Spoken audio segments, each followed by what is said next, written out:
మీ business ఏదైనా మీ ఊర్లో promotion చేయాలంటే అది సుమన్ టీవీతోనే సాధ్యం. ఇప్పుడే సంప్రదించండి.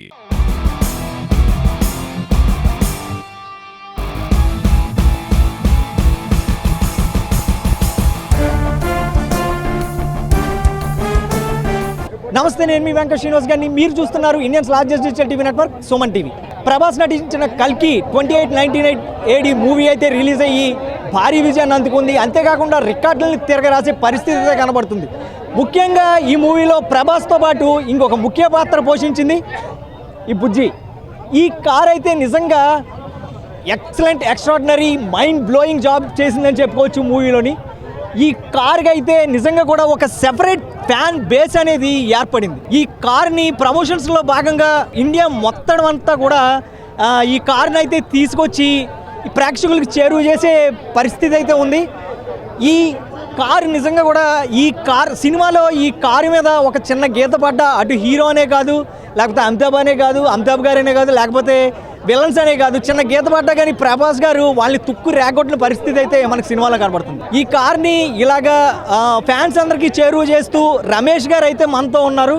ఆయన ఈ కారు గురించి ఏం మాట్లాడతారో విందాం. ఈ కారు గురించి మనకు తెలియని విషయాలు ఏం చెప్తారో చూద్దాం. నమస్తే అండి సార్. ఈ కారు గురించి అసలు ఈ కార్ డిజైనింగ్ ఎలా స్టార్ట్ అయింది? ఈ కార్ డిజైనింగ్ స్టార్ట్ అయింది 2019లో అండి. స్టోరీ పరంగా మా డైరెక్టర్ గారికి ఒక డిఫరెంట్ టైప్ ఆఫ్ వెహికల్ కావాలి, అది కూడా చిన్నది కాదు, ఒక యూజ్ టైప్ ఒక వెహికల్ కావాలి. ఆ వెహికల్ డిజైన్ చేయడానికి దాదాపుగా 2 years పట్టింది. అంటే చాలా డిఫరెంట్ డిజైన్స్ అనుకున్నాం. మనకి గ్లాడియేటర్ ఆ సినిమాలకు చేసిన ఫారెన్ డిజైనర్తో కూడా ఐసు అని ఆయన పేరు, ఆయనతో కూడా డిస్కషన్ జరిగింది. ఫైనల్గా మా సినిమాకి ప్రొడక్షన్ డిజైనర్ నితిన్ జిహాని, డైరెక్టర్ గారు, ప్రొడ్యూసర్స్ అందరూ కూర్చొని 2021లో ఒక ఫైనల్ ఈ లుక్ ఏదైతే మీకు కనబడుతుందో ఈ డిజైన్ని ఫైనల్ చేశారు. దీన్ని బిల్డ్ చేయడం స్టార్ట్ చేసాము ఆగస్ట్ 2021లో. ఫైనల్గా ఒక 3 monthsలో డిజైన్ కంప్లీట్ చేసి ఒక ప్రోటోటైప్ వెహికల్ని అయితే రెడీ చేసామండి. ఏదైతే మేము షూటింగ్లో వాడామో అది. దాని తర్వాత ఏదైతే జరిగిందో వెహికల్ అంతా అసెంబ్లింగ్ అంతా చూసిన తర్వాత మా డైరెక్టర్ గారికి సొంతగా ఒక ఆలోచన వచ్చింది. ఇలాంటి వెహికల్ని ఎందుకు మనం మూవబుల్ తయారు చేయకూడదు, ఎందుకు జనాలకి ఒక కొత్త ఐడియాని మనం ఎందుకు చెప్పకూడదు అని డైరెక్టర్ గారికి అనిపించడం జరిగింది. మన మహేంద్ర ఆనంద్ గారు ఎవరైతే ఉన్నారో ఆయనకు ఒక ట్వీట్ చేయడం జరిగింది, సార్ మా దగ్గర ఇలా ఫ్యూచరిస్టిక్ డిజైన్ ఉంది, దాన్ని మేము మూవబుల్ చేయాలనుకుంటున్నాం అని చెప్పి. సో దానికి ఆయన ఇమీడియట్గా రెస్పాండ్ అయ్యారు. 2 hours రెస్పాండ్ అయ్యారు. అండ్ వాళ్ళ టీంని హైదరాబాద్ పంపించారు. వెహికల్ చూశారు, ఓకే లెట్స్ డూ అని చెప్పేసి దాని మీద ఒక పర్టికులర్గా మహీంద్రా నుంచి జేఎం అని ఒక కోయంబత్తూరులో రేసింగ్ కార్స్ తయారు చేస్తారు. ఆ 2 కంపెనీలు కలిపి ఒక ఈ వెహికల్ని ఫైనల్గా మనందరికీ ఫ్యాన్స్ అందరి కోసం, సినిమా కోసం కూడా ఫైనల్గా తయారు చేసి ఇచ్చారండి. సార్, ఈ వెహికల్ డిజైనింగ్లో కమల్ హాసన్ గారు పాత్ర కూడా ఉన్నదంటున్నారు, అది ఎంతవరకు నిజం? ఈ వెహికల్ డిజైనింగ్లో లేదండి, అంటే అదేం లేదు. బట్ ఈ నోస్ ఎవ్రీథింగ్. మనం ఏదైతే చేస్తున్నామో మా దగ్గర ఇంకా ఏమేమైతే వెహికల్స్ ఉన్నాయో స్టోరీ బేస్ కాకుండా, అంటే ఆయన పాత్ర వరకే కాకుండా మిగతావన్నిట్లు కూడా ఆయనకు అన్ని ఐడియా ఉన్నాయండి. అంటే మూవీ స్టార్టింగ్లో వాడే కార్ అంటారు ఇది? కాదండి, ఇది ఓన్లీ ప్రభాస్ గారు వాడే కార్. ఇది కాదు, అందులో దొరికేది అదే బుజ్జి బ్రెయిన్ అనే సిల్వర్ కలర్లో కనబడుతుంది కదా, అది కనబడుతుందండి.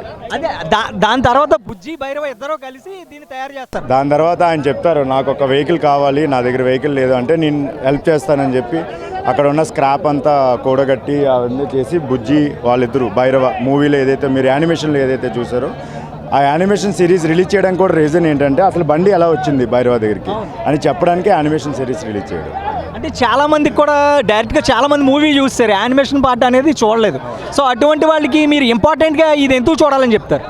ఏది ఈ యానిమేషన్ పార్ట్ చూడాల్సిన ఆవశ్యకత ఎందుకు ఉంది? అదే యానిమేషన్ ఎందుకు చూడాలంటే అసలు భైరవ క్యారెక్టర్ ఎలాంటిది, లైక్ లోకల్ కుర్రోళ్ళు ఎలా సరదాగా ఉంటారు, ఫన్నీగా చిల్లర పనులు చేస్తూ అంటే ఆకతాయిగా ఆడుతూ పాడుతూ తిరుగుతారు కదా, ఆ టైప్ క్యారెక్టర్కి ఆయనకు ఒక ఎయిమ్ ఉంటుంది.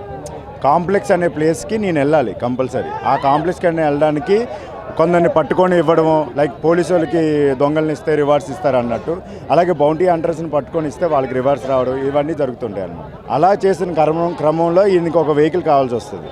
అలాగే ఒక ప్లేస్కి వెళ్తారు. ఆయనకి అక్కడ బుజ్జి బ్రెయిన్ ఏదైతే ఉందో అది ఆయనకు దొరుకుతుంది. ఆయన దొరికిన తర్వాత ఆయనిద్దరూ కలిసి ఈ వెహికల్ తయారు చేస్తారు.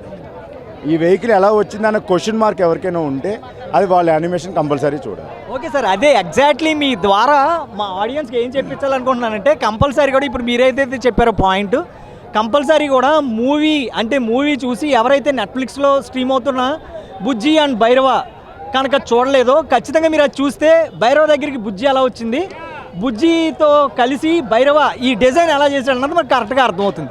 సార్ మీ పార్ట్ 2లో కూడా ఈ బుజ్జిని ఎక్స్పెక్ట్ చేయొచ్చా? అవును, తప్పకుండా అండి, తప్పకుండా ఎక్స్పెక్ట్ చేయొచ్చు. చూశారు కదా, రమేష్ గారు అయితే ఈ కారు గురించి ఎన్నో మంచి మంచి వివరాలు అయితే మనకు చెప్పారు. అంతేకాకుండా నెట్ఫ్లిక్స్ స్ట్రీమ్ అవుతున్న బుజ్జి అండ్ భైరవ ఖచ్చితంగా చూస్తే మనకి ఈ కారు ఏదైతే ఉందో ఆ స్ట్రక్చర్ భైరవ ఎలా తయారు చేసుకున్నాడు అన్నది కూడా